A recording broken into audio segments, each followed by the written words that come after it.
Thank you. Okay, good morning. I'm going to call the meeting of the Standing Committee on Government Operations back to order. My name is Julian Morse. I'm the MLA for Frame Lake, chair of this committee. Today we're hosting a public briefing on the Northwest Territories Power Corporation with the Honourable Caroline Wawzonek, Minister responsible for the Northwest Territories Power Corporation. Today's meeting is a hybrid with some attending via Zoom and others in person. It is also being live streamed on the Assembly's social media channels. So as a standing committee, it is our role to review legislation introduced in the House as well as review departmental performance. I would like to remind all members and witnesses to please direct all comments and questions to myself as chair. This helps to keep the meeting organized and running smoothly. More importantly, just that it gives the people in the sound booth a trigger to switch the mics over, which is done by them in that room there. So please wait to be recognized by the chair before speaking. So I'm just going to ask members to introduce themselves, starting by Mr. Rogers and going clockwise from there. Denny, if you want to quickly introduce yourself. Sure, we are. Thank you. Sorry, my name is Denny Rogers. I'm the member for Inuvik Boot Lake. Hi, I'm Kate Reed. I'm the MLA for Great Slave. Good morning, Danny McNeely, Satu Region. Okay. Jane Wayellen Armstrong, MLA for Montby, Clutha Region. Morning, everyone. My name is Robert Hawkins. I'm the MLA for Yellowknife Center, and I'm, as always, happy to be here. Kieran Testard, the member for Range Lake. Richard Jerkin, Trinity MLA. Okay, thank you. So we'll now invite the minister to introduce yourself and your staff, and you guys can proceed with your presentation. Thanks. Thanks very much, Mr. Chair, and good morning, everybody. Starting with introductions, this morning on the far left of this table, Steve Ludit, Chair of the NTPC Board of Directors. On my right, Corey Strang, President, CEO of NTPC. On my immediate left, Robert Jenkins, Assistant Deputy Minister for Energy and Strategic Initiatives and a member of the board. And also in the room with me, Drew Robertson, Ministerial Special Advisor in my office. We are here at the request of committee to provide an overview of NTPC's operations, including an update on current challenges as well as opportunities. These topics are critical to understanding the context in which NTPC makes its operational decisions and its capital spending decisions, which are ultimately reflected in the rates that everyone pays. Committee has specifically asked for an update on the government's plans for NTPC governance, as well as what the NTPC is doing to support alternative energy solutions and decarbonize our grid. All of these topics will be addressed in this morning's presentation. And with that, and with committee's permission, I would ask Mr. Strang to lead committee through the presentation, and then we'll be, of course, happy to answer questions that may arise. Thank you, Mr. Chair. Okay, go ahead, Mr. Strang. Thank you. Thank you very much. Maybe I could get you to turn to slide 2 of the presentation.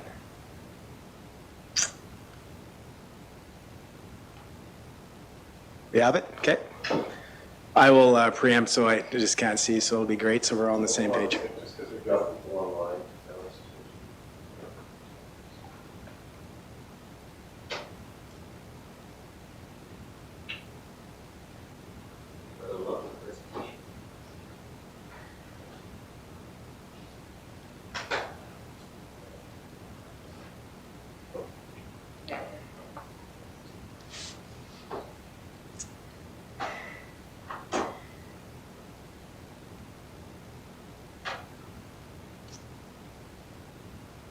Okay, folks, let's get back to order. So we've got the presentation up. I'd just like the record to show that MLA Shauna Morgan has joined us. So I'm going to turn it back over to Mr. Strang to deliver your presentation.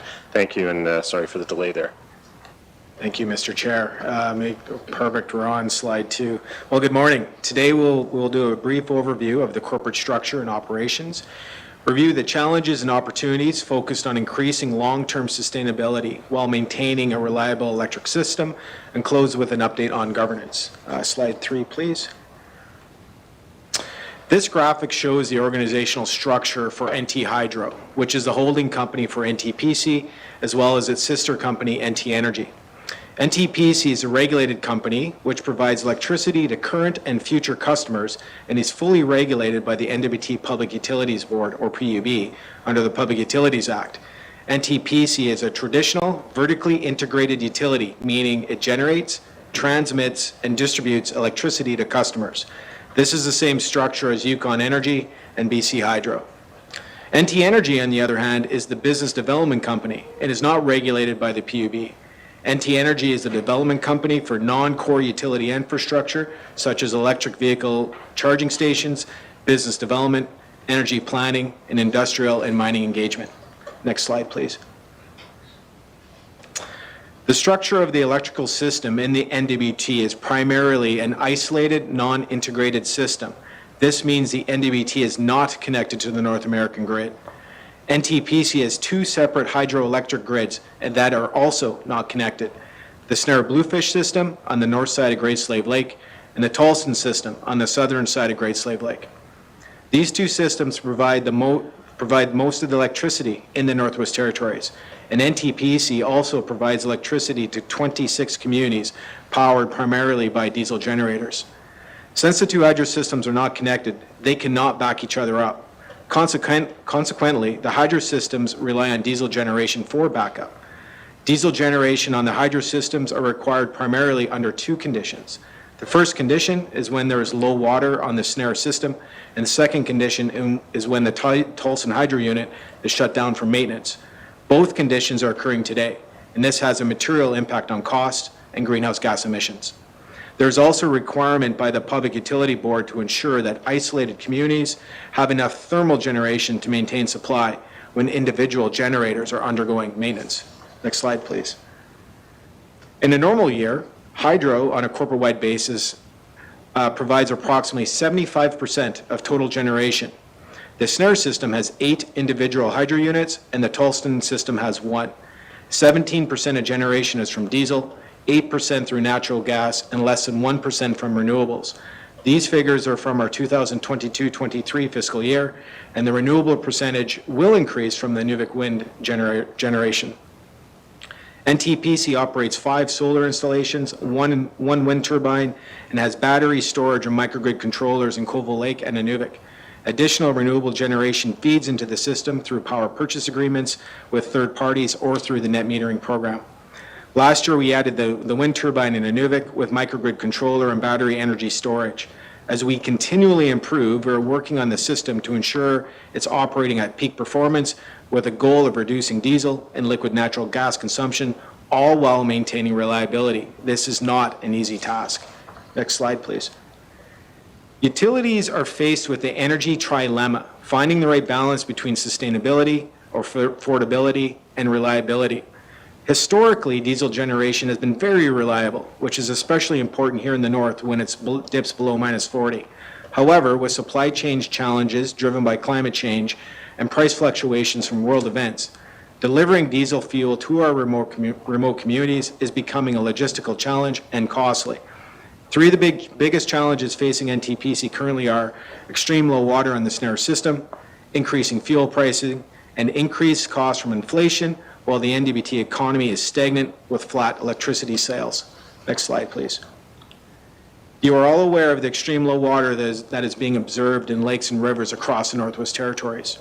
Beginning in the fall of 2022, low water on the Snare hydro system has required a significant increase in diesel generation from the Jackfish generating facility in Yellowknife. Currently in the Snare system, the hydro diesel generation mix is approximately 50-50, when in a normal year, 98% of the generation is from hydro. Diesel is typically only required for the coldest days in winter or when there is a hydro or transmission outage. Shown in the picture here is Snare Rapids Headgate on the Snare Dam, and the red line represents the normal water levels. The levels last summer were 11 feet lower than normal. In June 2023, the GNWT provided $15.2 million to provide customers with a temporary rate relief from the impact of low water and high diesel prices. An additional $30 million is included in the 2024-25 main estimates that is currently being reviewed by the Legislative Assembly. Next slide, please. The impact of low water is compounded by an extreme increase in the price of diesel fuel over the past 2 years. On average, the price of diesel has increased 40% since electricity rates were last set. NTPC has used debt to cover the shortfall, and is currently working through the Public Utilities Board review process to recover the higher price of fuel from customers. Unfortunately, both low water in the snare system and the high diesel prices continue today. NTPC continues to work with the GNBT to address the financial challenges that result from these unfavorable situations. Next slide, please. This graph tracks sales versus inflation to show the impact of declining sales relative to rising inflation. The orange line shows electricity sales, including those to Naka Power for Yellowknife and Hay River. In fiscal 2014, sales were approximately 317,000 megawatt hours. By fiscal 2023, sales declined to approximately 303,000 megawatt hours. Over the past decade, electricity sales have declined or remained flat just about every year. Some communities have seen growth, but the overall trend across the Northwest Territories has been downward. However, over that same time period, inflation, shown by the blue line, increased approximately 25%. During that same period, the average electricity rate increased by approximately 24%, demonstrating that NTPC has generally been able to keep rates equal to that of inflation. Without increased sales from economic activity, just to keep up with general inflation, rates will continue to increase in the future. Next slide, please. Okay, that was the doom and gloom. Having presented some of the major challenges we are facing, I would like to talk about some of the opportunities we are making for positive changes. In this next section, I'll be addressing the committee's specific interest and what NTPC has already done and what we're planning to do in the future to support renewables that contribute to federal and territorial emissions targets. As Northerners, NTPC is concerned about the impact of climate change and on our environment. As you add more renewables to the system, you do, however, need to be cautious about the impact on rates and system reliability. When renewables are added to a community that already has sufficient generation and is experiencing little or no growth, there can be upward pressure on rates. These additional assets need to be maintained, adding additional costs to the system. Finding the balance between a sustainable, reliable, and affordable energy system is a challenge, but it is a challenge we are embracing. Next slide, please. Over the past several years, NTPC has made measurable progress in reducing its reliance on diesel in thermal communities and thereby reducing greenhouse gas emissions. The GNBT's 2030 energy strategy and climate change strategic framework are key drivers in NTPC's long-term strategic plan. NTPC is delivering this objective through the Inuvik wind turbine with battery energy storage systems and microgrid controller. Not only does the project inject wind energy, but it also allows for additional renewable sources to be added to the grid. The use of natural gas generation in place of diesel. This includes the installation of a third liquid natural gas storage tank in Inuvik. NTPC has been able to achieve over 60% generation from natural gas in Inuvik for several years, helping to reduce the impact of greenhouse gas emissions. We use summer fuels in road-based communities during the summer season, and we have seen between 2 to 5% improvement in fuel efficiencies. With federal funding support, we have replaced old inefficient diesel plants and Litzel K in Sax Harbor with new high-efficient power plants that are capable of integrating renewable generation into the local grids.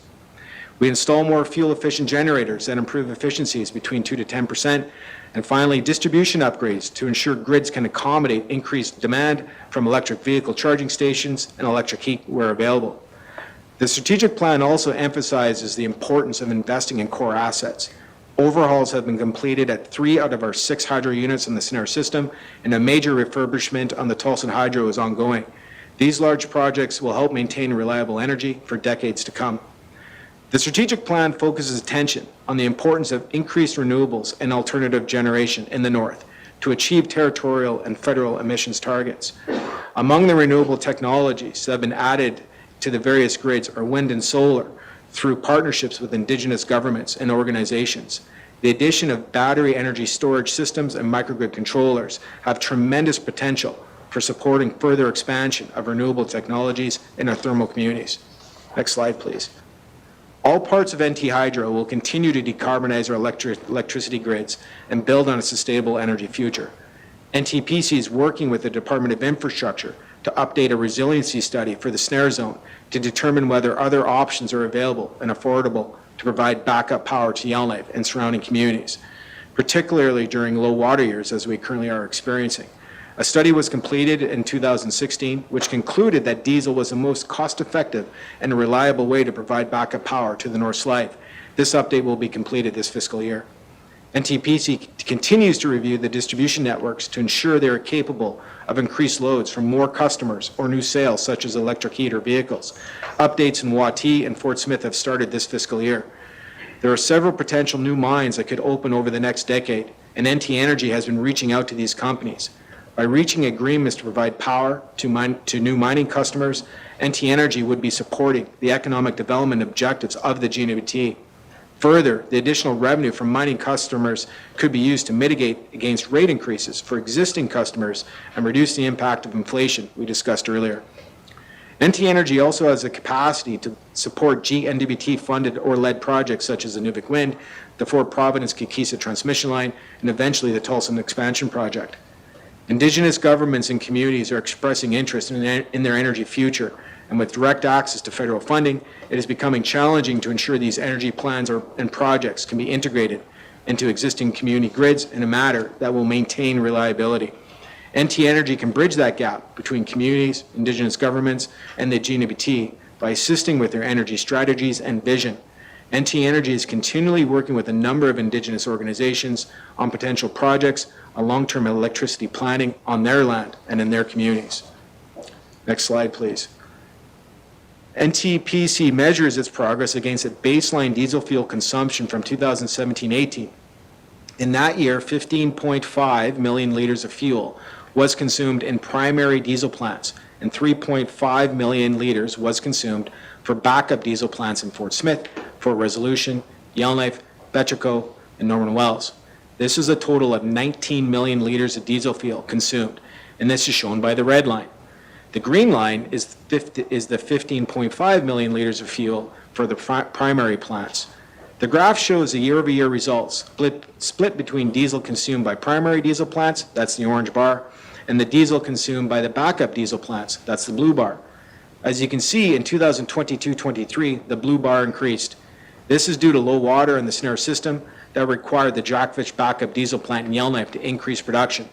In 2023-24, the blue bar surpassed the orange bar, and more diesel being consumed by backup diesel plants than primary plants. As we discussed earlier, low water in the snare system contributed, but this is also from the Tulsa hydro plant being shut down for a major overhaul. However, in 2023-24, you will also notice the diesel consumption from the primary plants reflected by the orange bar is less than the baseline shown by the green line, meaning NTPC has reduced diesel consumption for these communities. With the introduction of battery storage, microgrid controllers, renewables, and connecting communities to the hydrogrids, NTPC is striving to reach the 25% reduction of greenhouse gas emissions from diesel-powered communities as outlined in the GNBT energy strategy. Next slide, please. We will wrap up the presentation with speaking about governance and oversight. NTPC is subject to multiple layers of oversight. NTPC's minister is briefed on all matters relating to the organization and is responsible for approving and tabling several documents in the Legislative Assembly, including a corporate plan, annual report, borrowing plan, capital plan, and mandate review. The minister also responds to matters of public concern or inquiry through meetings such as this, or inquiries that arise from MLAs and the public.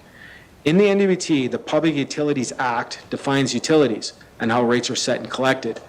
The NDBT Public Utilities Board, PUB, is a body that develops rates and regulates utilities. The PUB not only ensures that customers today have a reliable electric system that is fairly priced, but also protects customers in the future. The Public Utilities Act gives the PUB broad powers to review all aspects of utility operations. This includes reviewing O&M costs, employee count, capital additions, long-term debt, and the annual sales forecast to recover those costs. Utilities have a legal obligation under the Public Utilities Act to provide service. Utilities cannot just walk away. In exchange for this service, utilities can recover reasonable costs and earn a fair rate of return. The Office of the Auditor General of Canada completes an annual financial review and reports on NTPC's compliance with legislation. NTPC must also demonstrate compliance to other federal and GNBT agencies, such as Fisheries and Oceans Canada, several land and water boards, the Workers' Safety and Compensation Commission, the NDBT Human Rights Commission, the Office of the Information and Privacy Commission, and the Office of the Northwest Territories Ombudsman. NTPC also has a board of directors, which are appointed by the minister. The board provides strategic direction, ensuring alignment with GNFT policy, and provides oversight on matters of performance, planning, and risk. I will now turn things over to the minister, who will provide a brief update on the future changes in NTPC's board composition. Thank you. Thanks, Corey. There's just one more slide, which I'll just go through. That's okay. I can just read it and we'll just picture it. It says hybrid model. So after the Department of Executive and Indigenous Affairs concluded the review of NTPC governance, a decision was made back towards the end of the 19th Legislative Assembly to proceed with a hybrid model, meaning consisting of a combination of both independent board members as well as officials from the GNWT. A hybrid composition is beneficial in that it provides an opportunity for new skills, expertise, and ideas, while at the same time ensuring that shareholder interests are continuing to be represented. Their refreshed perspectives would be welcomed as we are working to address challenges and develop and implement a strategy that looks at the bigger picture, including what role corporations may have in creating a more sustainable energy future for residents of the Northwest Territories.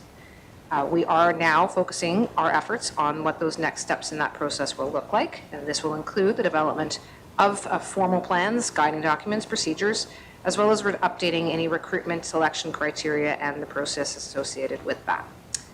We are expecting that will take place over the course of the next year.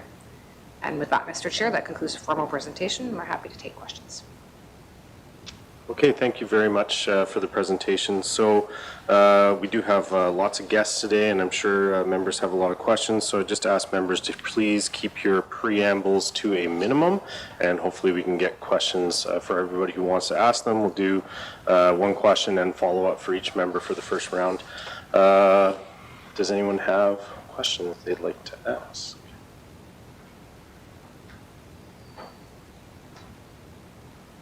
Mr. Hawkins. Thank you, Mr. Chairman. I guess if we hear sales are flat and or stagnant, costs are spiking, subsidizing, in other words, sheltering residents is increasing. I guess at what point do we define this as a crisis that we have to do business differently? And when I define crisis, because I mean I view it as a crisis, and I kind of coin it in the context of wartime crisis, whereas we have to get something done and we have to move swiftly. So at what point do we really sort of just throw the old game plan out and do something different? Because we can't throw another $15-30 million at subsidizing, and we can't produce power if we can't produce power. And we don't have any new customers, and nobody sees them on the horizon. So what point do we define this as a crisis? Because I feel like we're in a crisis and we're just not facing the fact that that's happening. Thank you. Okay, thank you. Over to the minister. Thanks, Mr. Chair. Mr. Chair, I imagine you may want to hear also from Corey on this one, but I don't think I've been shy in saying that I think solving the energy situation in the Northwest Territories is one of the most significant things that we do have in front of us. I think that, and by solving that, it means indeed looking at the fact that we can't continue to go on the way we've gone on for 50 years without a sense of urgency, whether it's in terms of developing the Tulsen project, whether it's in terms of connecting the various transmission lines to bring hydropower to communities, and whether it's finding ways to change the policies that we currently have in terms of allowing communities to have purchase agreements or to what kind of net metering arrangements they have, and also just helping folks to understand the impacts of all those choices on the costs of power. So yeah, do I think this is urgent? I certainly do, and I think I've been speaking to it. But the solving of that problem is one that takes significant cost and political will, and some of these conversations have been had 30 years ago.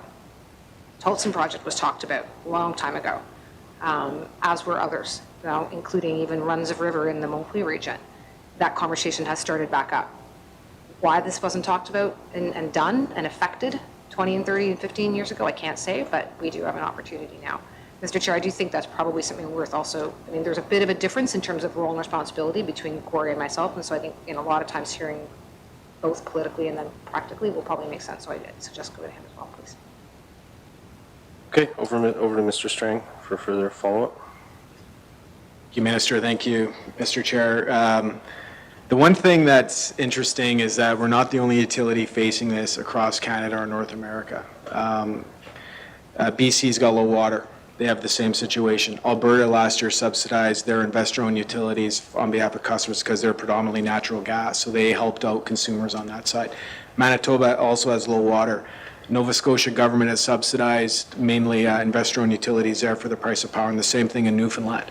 As we transition to clean energy, the federal government has clean energy regulations which do not impact the NTPC because we're not connected to the continental grid at this point. But those are striving for a net zero grid by 2035.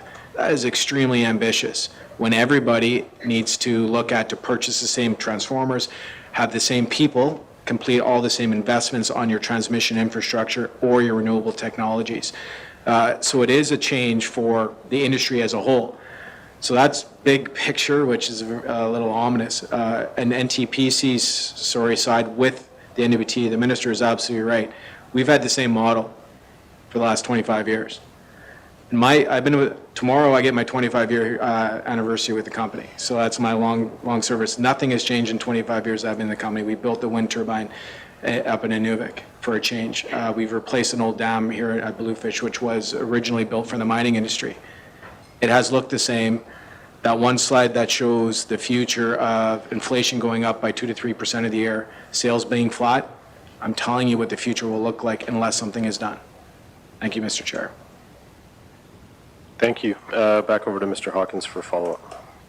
Thank you. So I guess the question I have is both politically and operationally wise. So I'm hopeful I'll get two similar but different answers. In other words, something. That's the similar.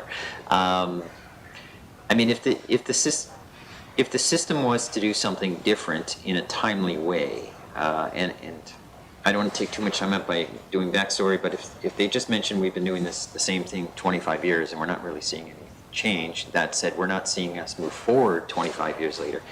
I worry that we're going to be continuing to shelter residents at enormous costs forever, and maybe the water will run so thin even the Tolson project doesn't look good anymore.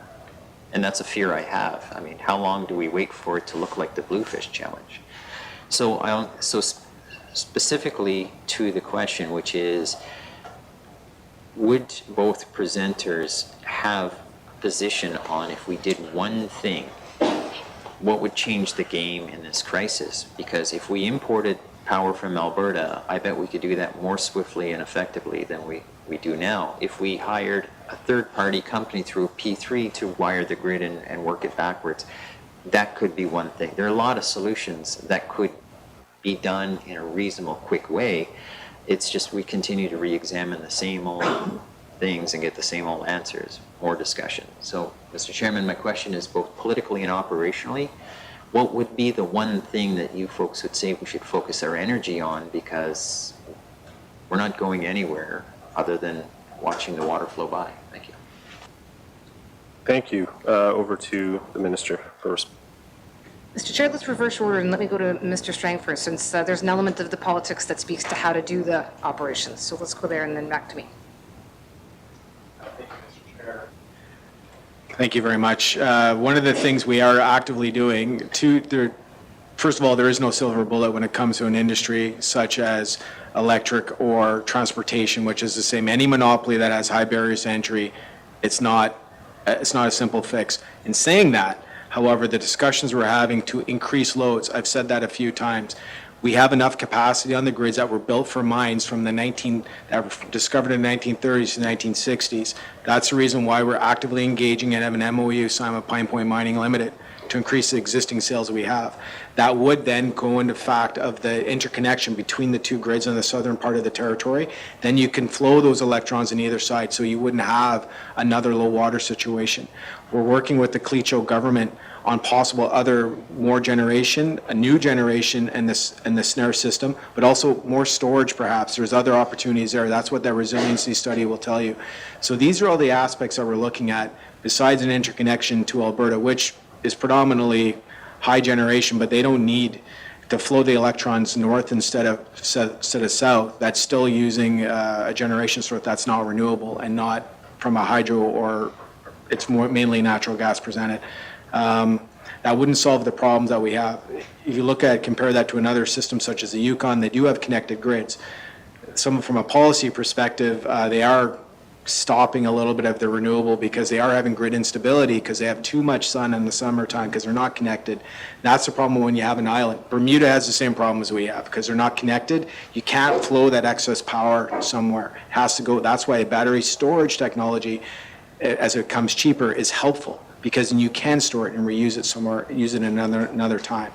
So connecting the grids for sure, and working to increase those revenue streams from your mining side, then you get the bigger socioeconomic benefit, which the politicians, the minister can speak to that far better than I can.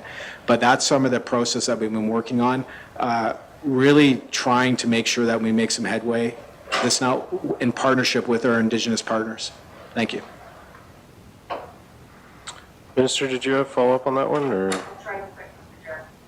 Emily asked to hear from both of us. I mean, and to be honest, I don't know that I have a very different answer, which maybe is a good thing. I was going to point to saying that when we make decisions with respect to how to make these changes, I don't know that any of them are quick, and I certainly don't know that any of them are cheap.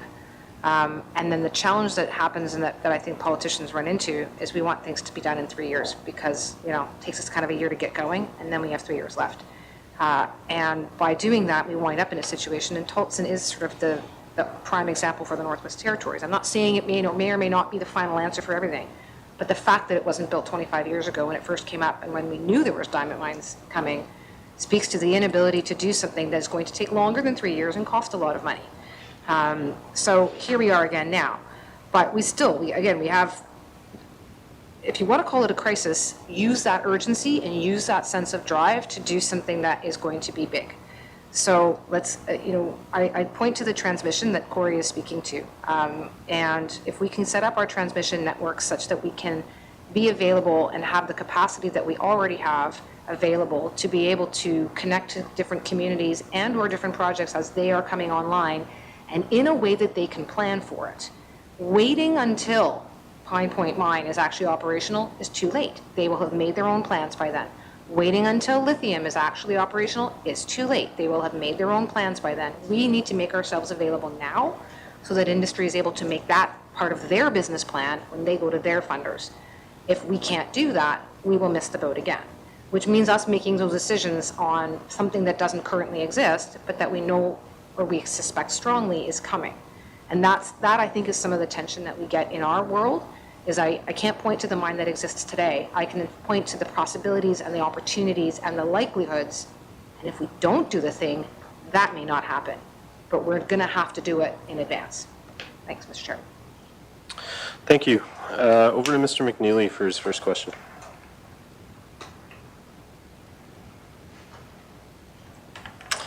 Thank you, Mr. Chair, I am very encouraged by the minister's recent statement here on the urgency of doing something. You have 3 years, and we have never built a dam before in the life of this government. It was always inherited. The mining community inherited these dams. So we have an architecturally engineered and designed a dam that we can say, right, here's our track record in building and supplying and distributing power. Maybe that's one of the drawbacks that we're having, to realize why nothing has changed. Sure, the presentation sounds good, but I've heard that for years. Now, if we focus on what the minister is saying, this is what we want to do in 36 months. This is our timeline, our target. We, come hell or high water, we're going to build a run of the river in Delaney. We have invested approximately tens of millions of dollars in this study with no returns. What is happening? I ask myself. So I think if we pick a candidate or several candidates, I think we can really have the reward and showcasing our abilities as a builder in 36 months outside of nice presentations. And in the eyes of the federal government, yes, then I can say, if I'm there, yes, you've got my attention. Now you really are taking transition to a green economy seriously. So what's happening with the Sask Power business case that was submitted to the Infrastructure Bank of Canada back in the 18th Assembly? Can the Minister and the team provide an update on that application? I do believe it was submitted. That's as far as I know. Thank you. Thank you. Over to the Minister. Thanks, Mr. Chair. This is Sask Power, like as in connecting the grid from here down south into Saskatchewan. Is that, sorry, I just want to make sure I'm answering my question. Thanks. Is that correct? I'll just add to that. That was one of the clients in the business case, but the business case was submitted by the GNWT or the Power Corp to the Infrastructure Bank of Canada to expand on Tulsa and selling a power purchase agreement to Sask Power. The business case itself for Tulsa. Okay, thank you. Over to the Minister. Mr. Jenkins, please. Mr. Jenkins. Thank you, Mr. Chairs. We did look at sort of longer term options for connecting Tallston to either Alberta or to Saskatchewan. Right at the moment, there's not really a demand there for that. It remains as a longer term vision, of course, to connect to them. Right now, our focus is on phase one, which is connecting to the Yellowknife area and bringing redundancy into the grids there, as well as increasing our capacity by 60 megawatts. Thank you, Mr. Chair. Thank you. And back to Mr. McNeely, and just a reminder to keep our preambles as short as we can so we can get all the questions out there. Thank you. My short question is, was there an application submitted by this Power Corporation to, or this Crown Corporation, to the Infrastructure Bank of Canada? Thank you. Thank you. Over to the Minister. Mr. Jenkins. Thanks so much, Mr. Chair. We have shared the business case with the Canada Infrastructure Bank. We're working with them closely as we move that. We now have working with our Indigenous government partners, we do have a updated, more final business case for that project. This is a key piece that sort of defines, things like looks at the benefits of the project, of course, financing different aspects there. These are discussions that we will be having moving forward directly with the Canada Infrastructure Bank. Thank you, Mr. Chair. Thank you very much for both the quick questions and answers. I have Mr. Testart next. Thank you. Do we know what the exact cost will be to connect to the continental grid? Thank you. Thank you. Over to the Minister. I don't know that I have an updated, so folks around me are kind of shaking our head. That is, as I said, I have, yeah, I don't know, maybe Corey can maybe do some napkin math for you, Mr. Chair. I know that the cost of transmission is strikingly not cheap, but let's see if Corey has a better sense than that.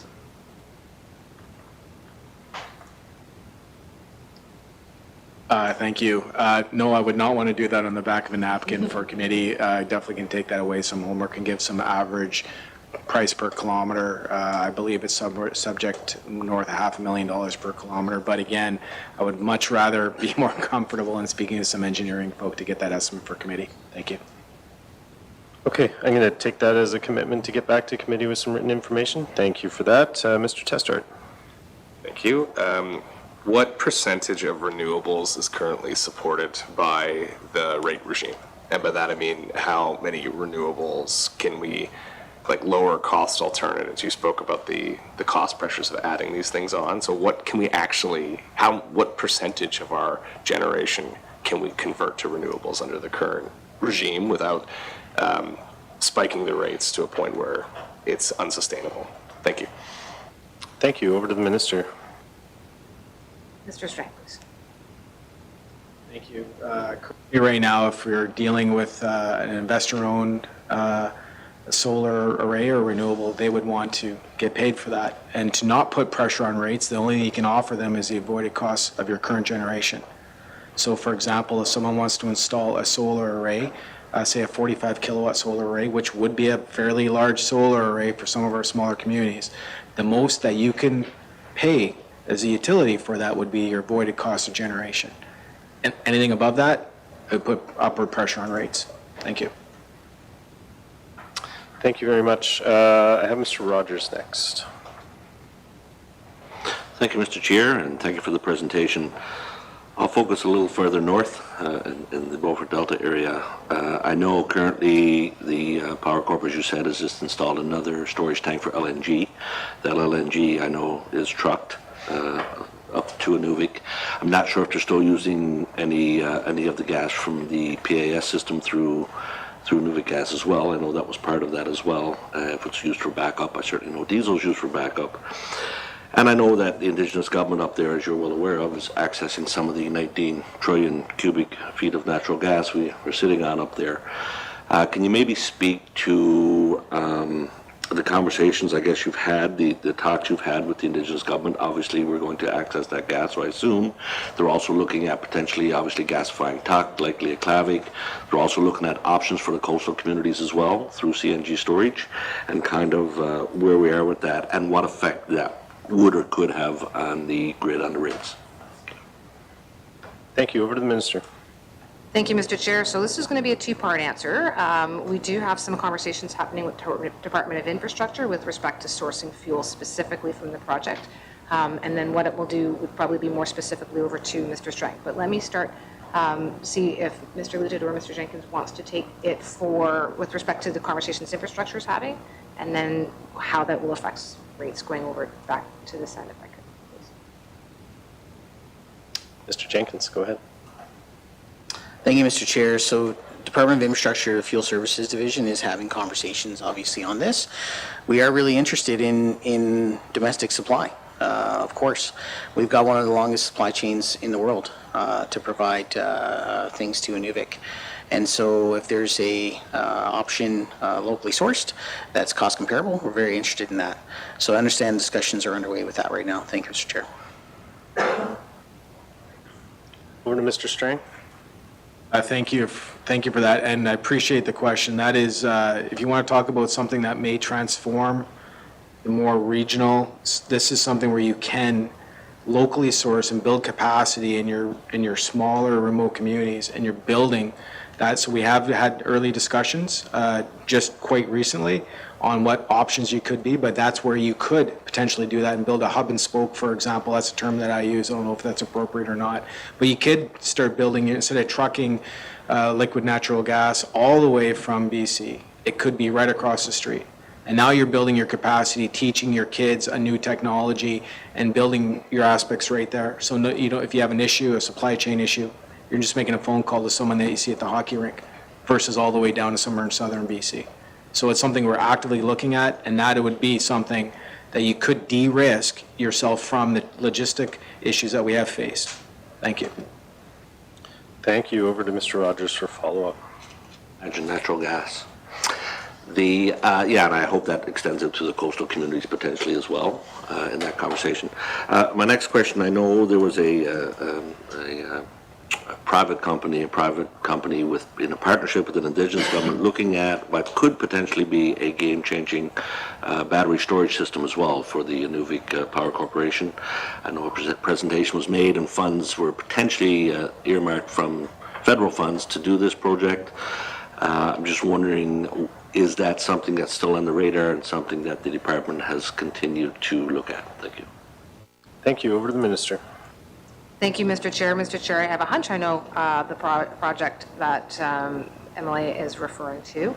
And if I am correct, and this does happen, and I think it was implied in some of the either responses and or presentation, there are occasions where, let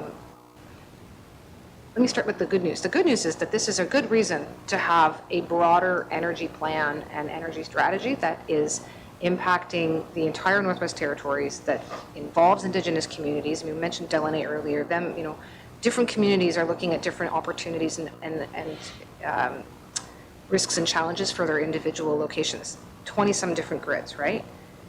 And then somebody finds a solution and they go out and they think they've solutioned it and solved it, may even have some federal dollars. Does it actually link into the existing infrastructure of a community? Is there transmission there available, and is the transmission of a nature that can carry the kind of power that is coming in? Do we have storage available for power if there's excess power on the new grid, if there's a new solar array that gets developed or built? All of those questions aren't necessarily being answered by the proponent of the one project, which says, hey, I've got this little solution over here.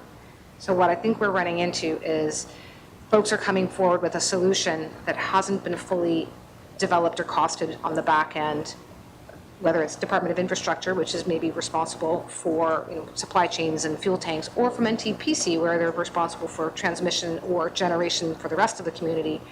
And then, by the way, how does that affect the rates?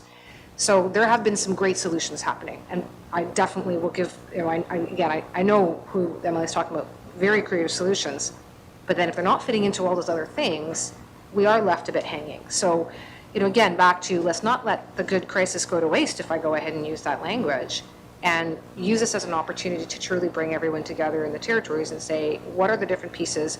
What do we need to do right now so that we don't lose out on opportunities and be ready to take them rather than have them come piecemeal? Thanks, Mr. Chair.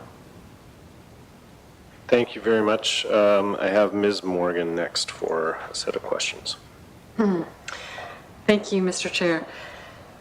So NTPC is in a bit of a strange position because on the one hand, it's a corporation and it's concerned about sales and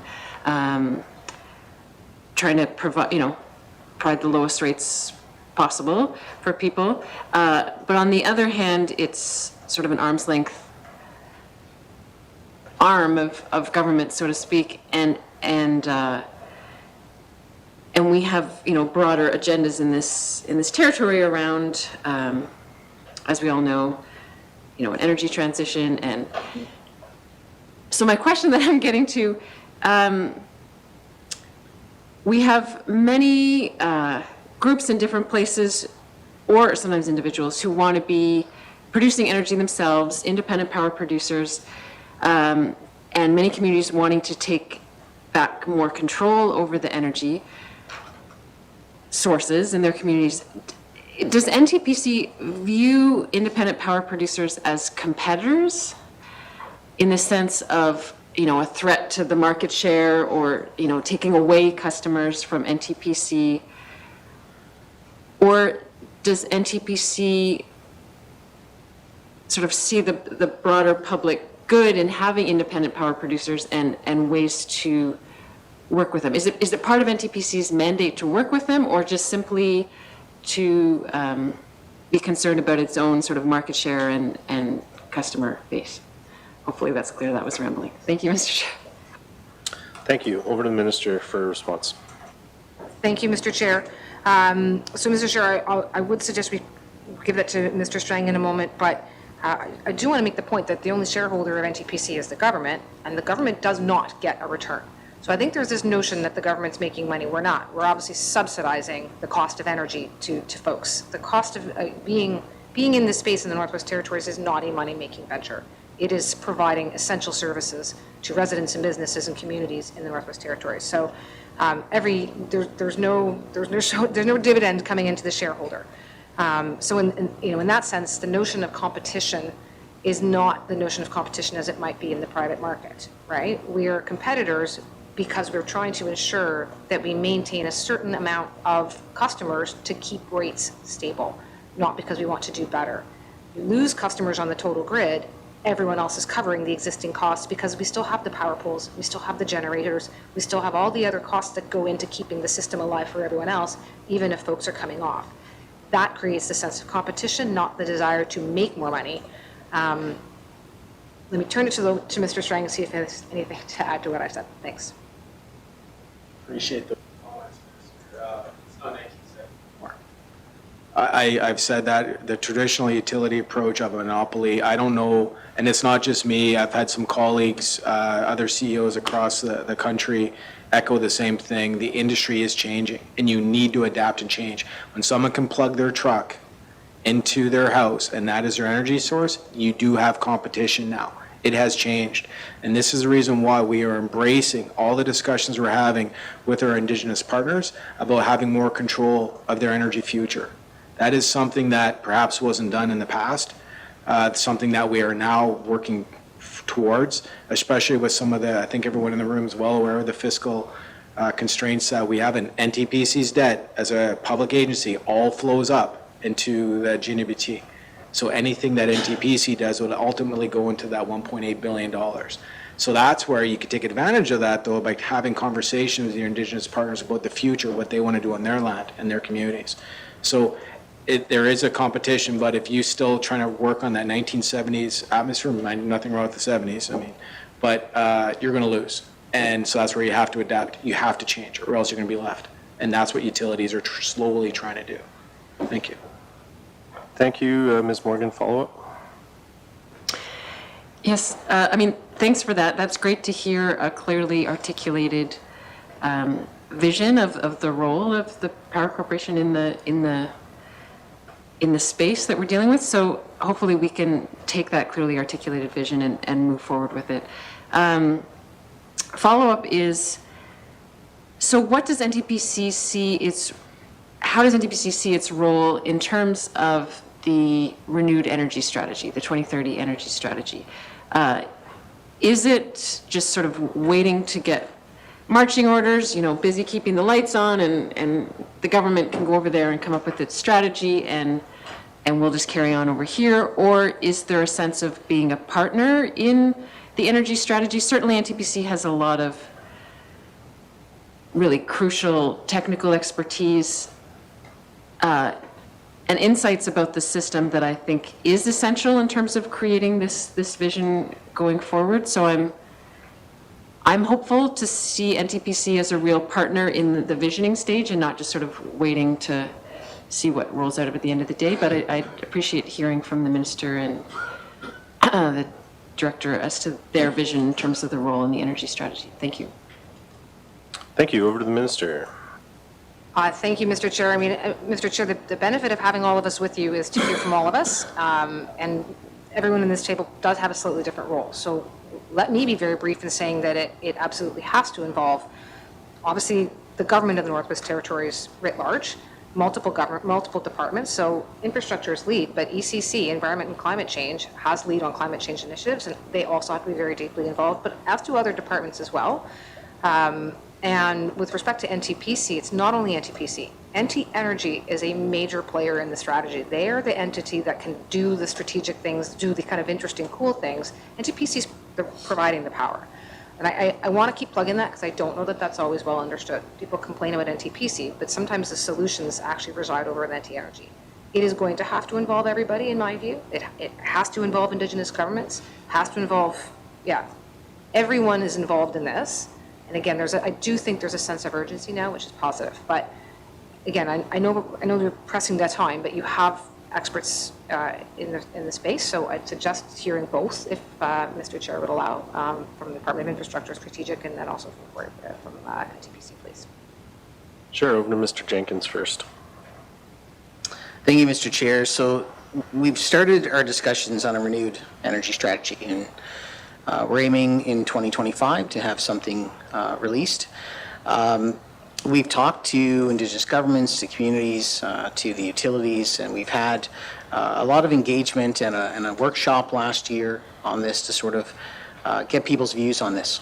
And one of the things that came out loud and clear and is in our What We Heard report is that utilities will play a critical role moving forward.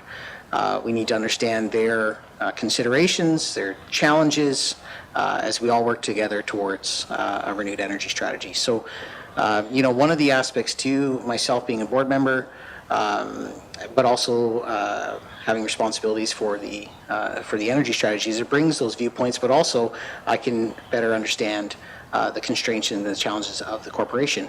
Again, under that goal of all working together moving forward. Thank you, Mr. Chair.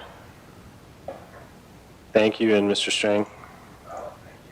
Chair, I'll keep it very short. Yes, utilities are involved in the policy planning, not only NTPC, but Naka Power is also invited to it as well, the two entities there. So lots of collaboration going forward of what an energy strategy would be reasonable. Again, as a person that's going to get the call when the power goes out, utilities are generally risk averse.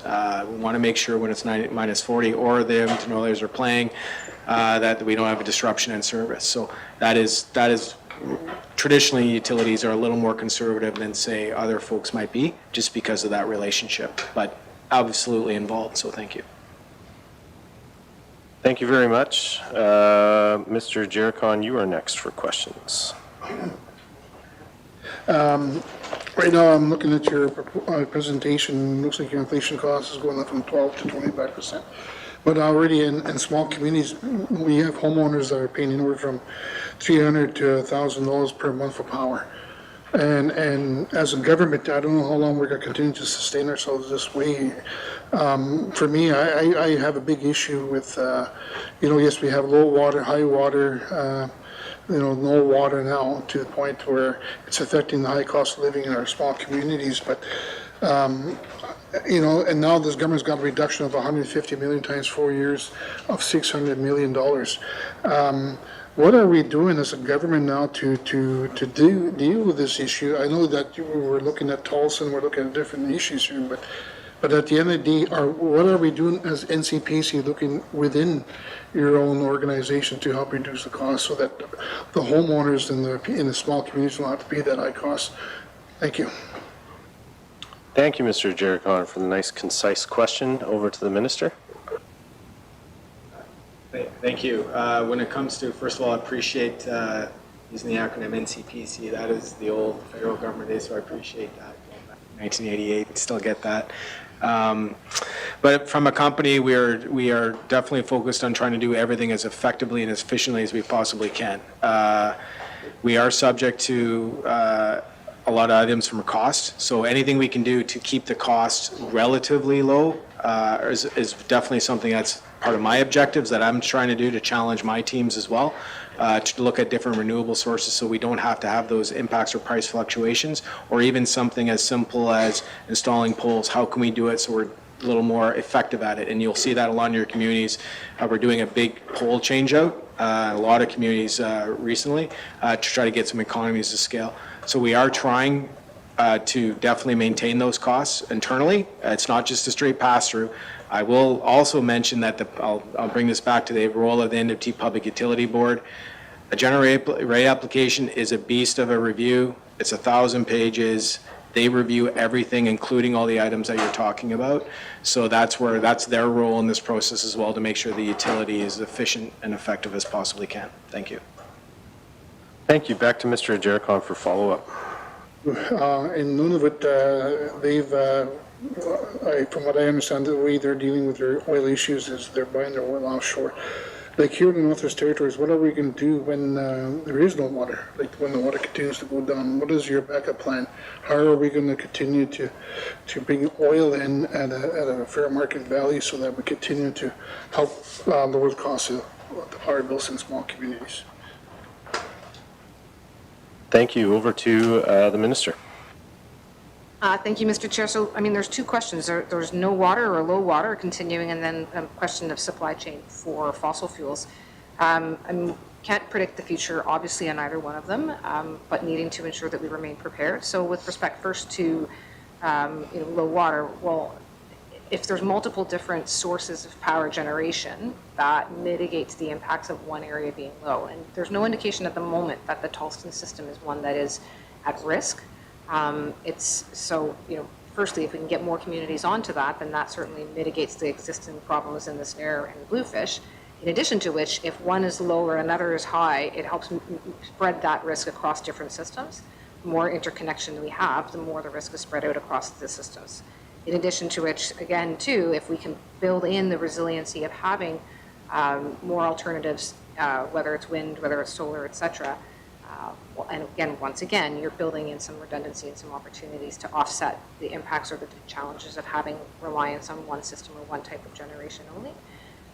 Oil supply, fossil fuel supply, again, that is an internationally driven market situation and one that is very challenging. I mean, Fuel Services Division and Infrastructure does try to get as good a rate as we can and to ensure that we are providing fuel resupply in a manner that is accounting for low water, but ideally, if we are relying less and less on it, that is a volatile market that I would prefer to not have to rely as much on, which gets back into the energy strategy and trying to remove the reliance and the dependence on fossil fuels.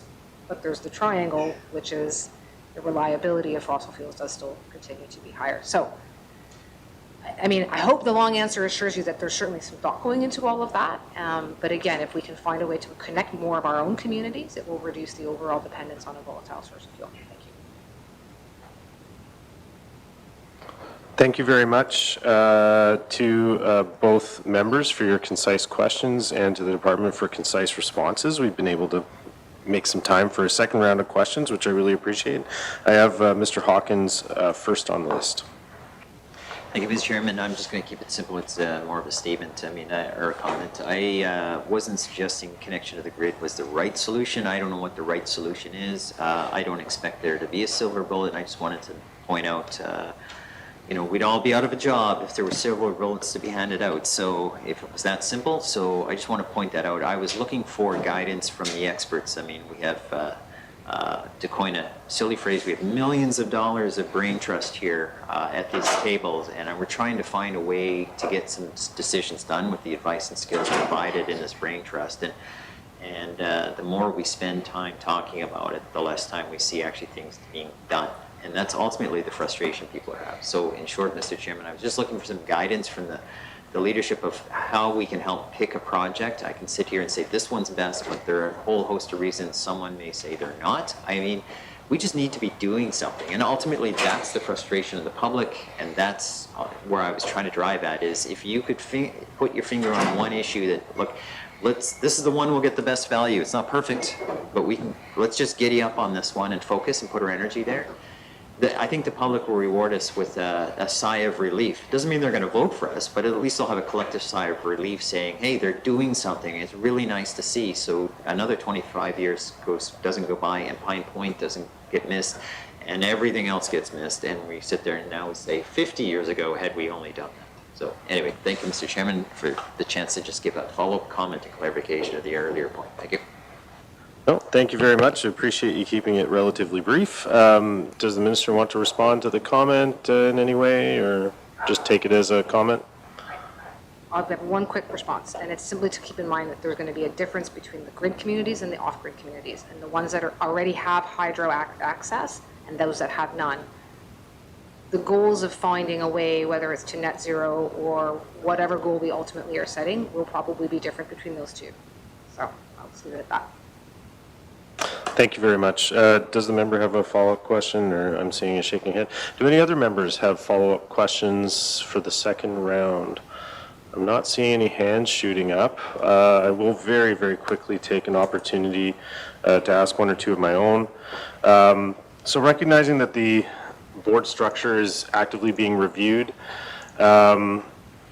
so as was discussed earlier with the renewable energy adding cost pressures, can the minister describe how the new governance structure, whether it'll be able to take stronger positions supporting renewable while balancing the relationship with GNWT, who's funding them? If the minister could speak to that, please. Well, I can't speak for the board, Mr. Chair. I thought you were going to ask me about the cost of going to a hybrid board, which is not an answer I have now, but one that I have asked the Department of Infrastructure to scope out rather urgently for me. I think that perhaps that has been a bit lost in the conversation of thinking that different people will somehow make different solutions available to us. Solutions may not be different. As we're just discussing here, there's quite a challenge in front of us, regardless of who may or may not be on that board. And there will be an impact in terms of that cost, and one that I think we will have to consider before we make any final determinations of which sort of route we want to go.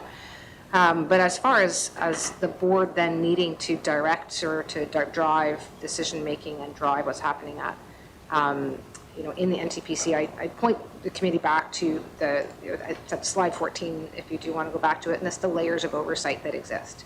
So there's obviously a minister responsible, and obviously I certainly take directions in a forum like this one, where I am answerable ultimately to the Assembly. And then there's also the Legislative Assembly writ large in terms of the budgets that we are all approving in Cabinet and the Financial Management Board that's moving those things through to the Legislative Assembly and to all of us and to all of you. So if the push and the desire from a political standpoint is to have more renewables and to do that in a manner that is keeping rates reasonable, well, that is coming from a political end and lens down. Certainly would be going through to officials from the government that are on that board, but it may well, depending upon the setup of a new board or of a hybrid board, also be a sense of what's coming through from new folks who are on the board. And part of that next point, my last point here, will be making sure that when we have a matrix in place as to how to select who would sit on the board, well, those are the kinds of things that you'd want to ensure are there as an understanding of the interplay between renewables, non-renewables, the interplay between more renewables and rates, and an interplay between how we manage all those things, and hopefully that anyone coming into the board will understand all of that. Thank you. Thank you very much. And with the committee's indulgence, just something stood out to me that you said, Mr. Strang, just that, it's not the 1970s anymore. Utilities are needing to change. The Power Corp needs to change. I'd be curious to hear from you, what is it that needs to change? What is the new vision? What are you bringing to the table in terms of these changes, responding to, the modern climate that we're in? Glad something that I interested in something that I said. Anyways, I'm trying to be joking, funny a little bit. One of the things that we've definitely done is even you think about society and how societal's actions on communications have changed, instantaneous communication and how you deal with your customers. Historically, in the old days, we would just be testing equipment, wouldn't be telling our customers, oh, by the way, there possibly could be a power outage here, or by the way, we're going to be turning your power off. The communication, we can use social media to our advantage, as much sometimes social media is not that friendly. We can use it to our advantage. So one of the things we've been doing a lot in the last couple of years is communicating with the customers a lot more. I talked earlier about the communication with Indigenous governments and listening to your customers and your governments about what your energy futures are. We have an MOU signed with the Delaney government. I had a last meeting with them in March about their energy future. If you look at, we talked about NTPC historically earlier, and a lot of our small communities, your power plants are set up in the most pristine part, right by the river and right by the lake. Why? Because it was easy, and it's right in the center of town. You build your community around it. The power plant, Little K, was just moved. It's outside of the community. You don't hear the diesel engine running. That is powerful when you're talking about reconciliation, talking about your communities. That's the smaller conceptual component that we can do as NTPC itself. The bigger component about what utilities are faced with trying to adapt and change. We talked, earlier there was about a gentleman in Yellowknife here who had an electric vehicle, had to pay for a pole-mounted transformer. That is a utility industry component, because utility boards are very focused on cost causation, i.e. those who cause the cost or those who get the benefit should pay for it. So that person needs a 600 amp service. Houses are usually 100. 600 amp service, which is the same as some big commercial operations. They should pay for the infrastructure because the people beside them who aren't causing that should not pay for it. That's a regulation update, and that regulation has not come up to speed yet. So that's the bigger picture about adapting and changing, about changing from a monopoly to competition. Customers have more choice. So that conversation is happening at a smaller level, like for us, but also at the bigger utility scale level. So those are, hopefully I can answer that question a little bit. Pleased to take more if you'd like there, sir. Thank you, Mr. Chair. Thank you. I have one more comment from Mr. Hawkins, and then I will wrap it up. I have lots of questions I'd love to ask, but committee is on a short time schedule here, and we've got one more item to deal with. So very quickly, Mr. Hawkins, and then we're going to wrap up. Yeah, thank you very much. Our witness had pointed out the AMP service, 600 amp. That actually happens to be, I think we're talking about the same thing. I believe it's my constituent who has followed the guidance of the federal government and all the initiatives to buy electric vehicles, and then told you have to pay for the neighborhood transition. Yeah, our transformer, sorry. So there's got to be a policy change on that. I don't disagree with the statement made, which is if you initiate a change to the system and you're the sole benefactor of this initiative or change or whatnot, in an isolated context, that makes sense. In other words, power line down a deserted road to nowhere just for you because you want a great view of somewhere in the middle of nowhere.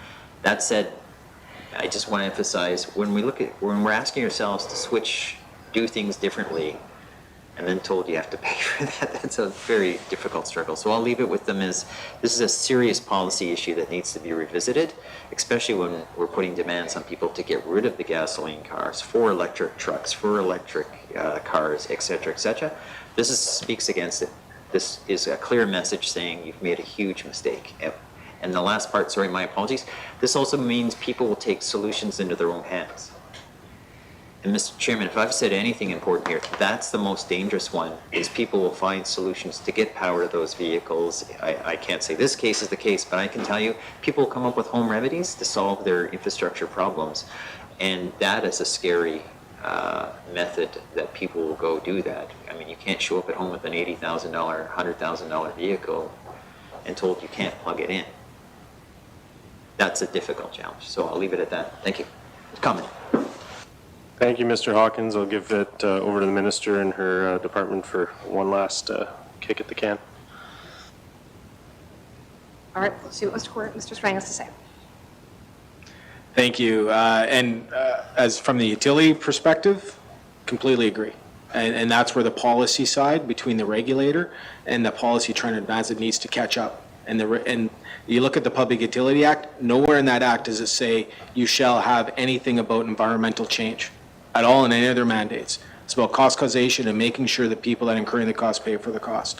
And that's not just in the Northwest Territories, that's across Canada. The regulations are slow to adapt and change. From a policy perspective, I completely agree with your comment about from a utility perspective, from a policy perspective, it needs to catch up because you're completely correct. The last thing you want to do, especially when it comes to electricity and safety, is having people feeling the need to go and make changes just so they can keep their vehicle plugged in. That's a scary proposition, so I appreciate the comments. Thank you. Okay, thank you. Really appreciate all the good questions and responses from the minister and her staff and Mr. Strang. Thanks so much for making the time today. So this is going to conclude the public portion of our meeting. So again, thank you, Minister Wawzonek, to her staff, and to Mr. Strang for making time to come and speak with the committee today. So we'll just close off the video feed and give you guys a chance to pack up. And if committee can stick around for just a few minutes, we just got one more item to deal with quickly. Thank you.